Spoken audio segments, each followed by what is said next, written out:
Kanina nga pala, pumunta kami sa water station, tapos tumaan kami sa market.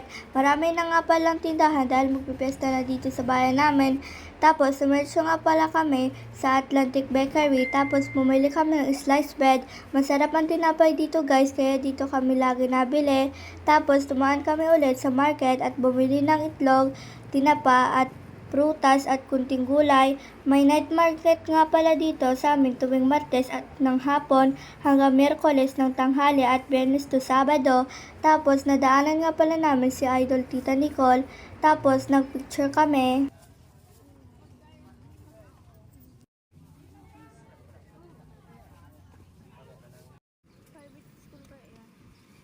Tapos, bumalik kami sa water station para kunin ang container namin. Magkalapit nga lang pala ang Marty's Bridal Shop at water station. Tatawid lang ng kalsada at umuwi na kami.